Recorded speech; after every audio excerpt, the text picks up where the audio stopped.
ଦିନକର ଘଟଣା। ଠେକୁଆ ଆଉ କଇଁଚ ଭିତରେ ଦୌଡ଼ିବାର ପ୍ରତିଯୋଗିତା ହେଲା।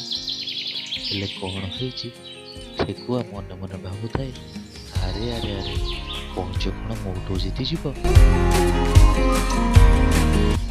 ଆରେ କଇଁଚ କ'ଣ ଭାବିଛି କି ଏତେ ଧୀରେ ଧୀରେ ଚାଲୁଛି, ପୁଣି ମତେ ଜିତିଯିବ।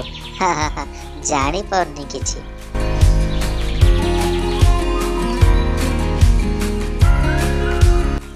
ଓହୋ, ଏତେ ବାଟ ଆସିଲାଣି ହେରି।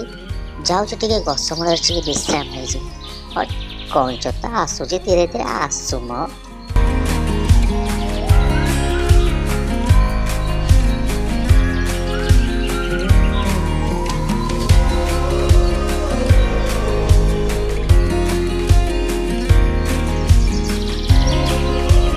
ହେଲେ କ'ଣ, ଠେକୁଆ ଗଛ ମୂଳରେ ବିଶ୍ରାମ କରୁ କରୁ ନିଦରେ ଶୋଇପଡ଼ିଲା।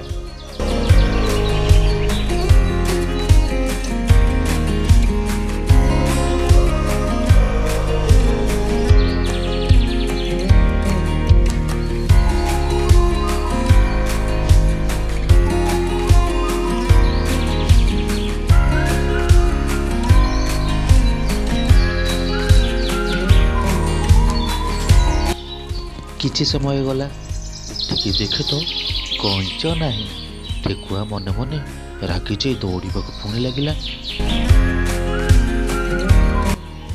ଓହୋ, ଟିକିଏ ନିଦ ହେଇଗଲା।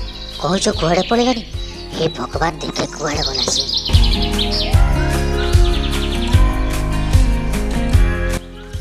ହେଲେ ଠେକୁଆ ଆସିଲା ବେଳକୁ କଇଁଚ ଜିତିଗଲା।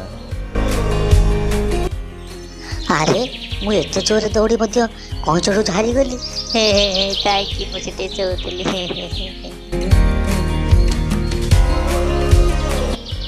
ତେଣୁ ଜୀବନରେ ନିଜଠାରୁ ଆଉ କେହି ଛୋଟ କିମ୍ବା ଦୁର୍ବଳ ବୋଲି କାହାକୁ ଭାବିବନି, କି ଅଳସୁଆମି ଜମା ବି କରିବନି। ମୋ ଭିଡ଼ିଓଟି ଯଦି ଭଲ ଲାଗିଛି, ଲାଇକ୍, କମେଣ୍ଟ, ସେୟାର ଆଉ ସବସ୍କ୍ରାଇବ୍ କରିଦିଅନ୍ତୁ।